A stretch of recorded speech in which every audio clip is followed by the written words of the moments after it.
Hello, everyone. Welcome in. Today, I'm going to share with you what I feel is the one thing you need to do in 2020 to make it so you can have a successful YouTube channel, to make it so you can get views.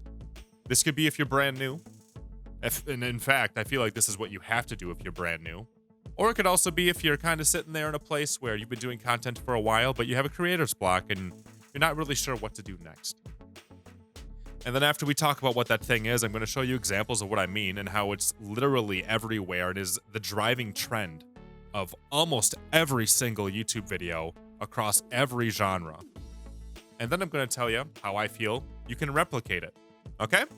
So let's get started. So what is that one thing? What ties every single YouTube video together? What is the driving trend that can make it so somebody who is brand new to YouTube or somebody who's been doing YouTube for a long time, what's the thing that keeps working? How do we even know nowadays what people want? How do we know how to get people to click things? Because that's a big question that people tend to have as well. Viewers don't even know what they want. So how do I know what to give them what they want? So the thing that I see everywhere, is that these videos all have a theme of fulfilling a curiosity. Making you go, that sounds interesting, I wonder. Now, personally, I watch videos from many different genres. I watch cooking, I watch fitness, I watch gaming, I watch music, I watch sports.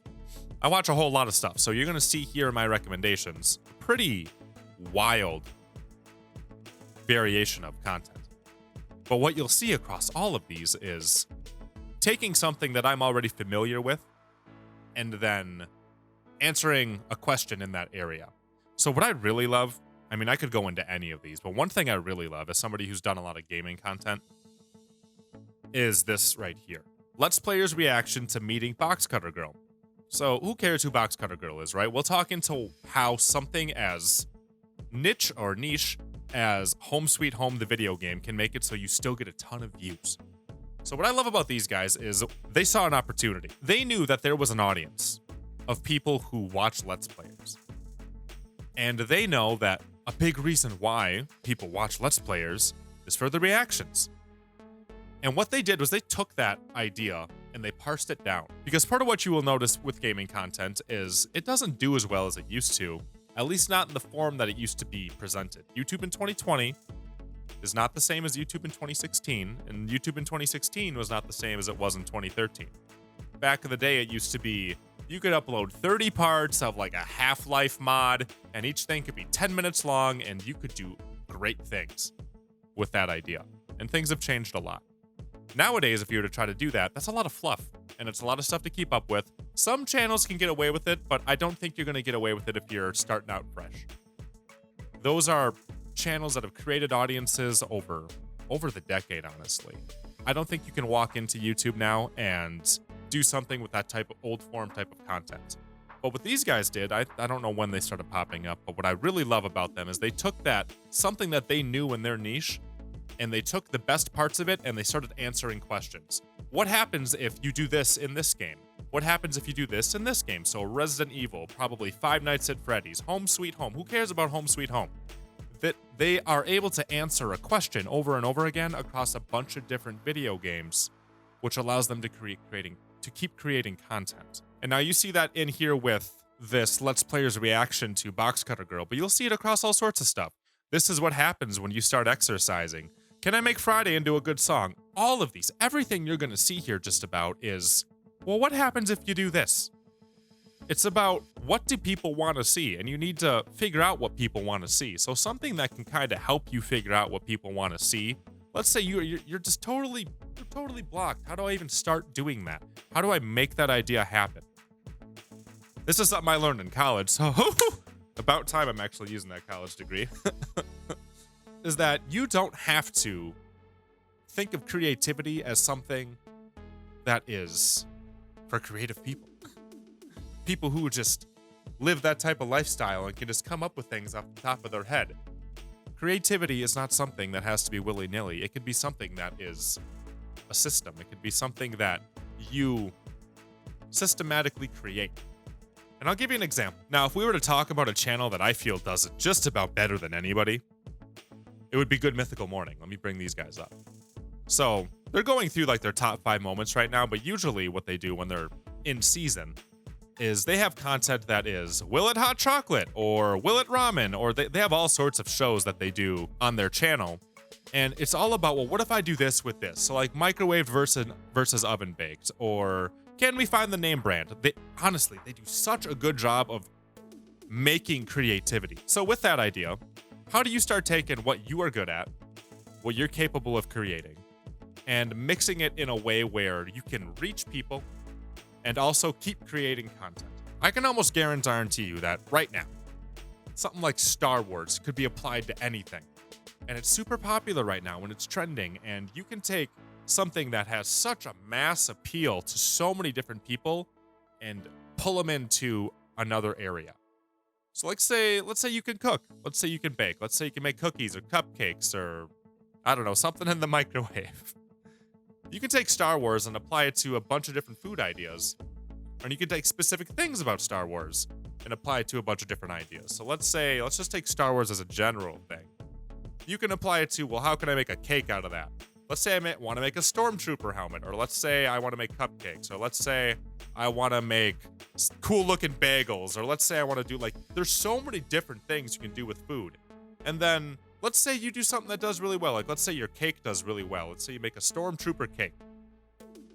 What you want to do after you kind of got something that starts working out is you want to expand. You want to ride the wave. So Stormtrooper worked really well, and Star Wars worked really well. Well, let's go into the next thing. Let's go ahead and do, I don't know, Baby Yoda. He's trending right now. Or some other thing from The Mandalorian.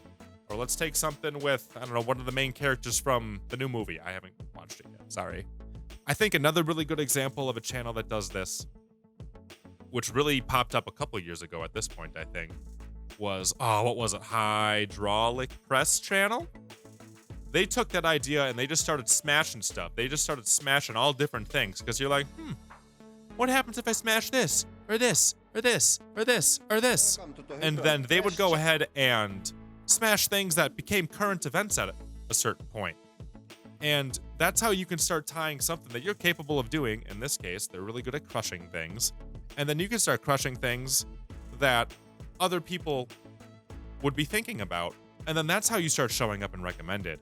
If you get people who love watching Star Wars stuff, well, suddenly you crush something from Star Wars, then you're going to start showing up on the recommended feeds up in here. They're never, are they ever going to look up, I wonder what happens if I take a hydraulic press and crush something. That's just not something that people would have thought to have looked up before.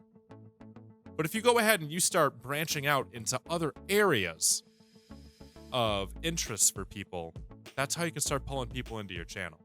You got to answer a question, and then if you figure out how to answer a question, then you can start branching out into other different sectors of entertainment or interests. And that's how you start growing a channel. That's how you start answering questions. That's how you start creating an audience around something that might not have even existed before. That's how you get started. And now that can be tough because it still will require consistency. You're still going to have to put out regular content, and you're still going to have to put into work. It's not as simple as it was for us gamers back in the day where you could just play a game and do a few parts of it, and that's what your content was, and that was simple, and it was easy to pump out a lot of content.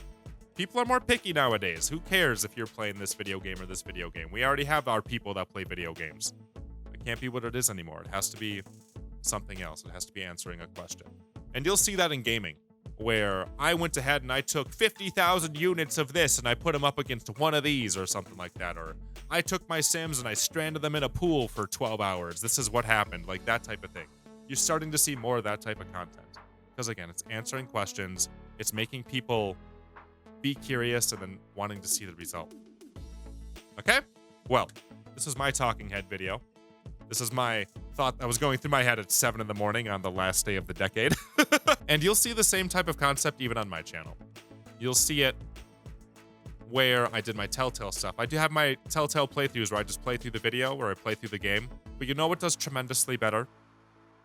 When I narrow in on a certain idea. What happens if I do this versus this? Or my Detroit Become Human stuff. Or even more so recently, Sally Face. I was like the first person to release Sally Face episode 5. And I got benefit because of that, because people were curious because no one had seen episode 5 yet. But you know what did even better? What happens if I get the secret ending? or I did a Borderlands video. I've never played Borderlands on this channel, but that video did really well.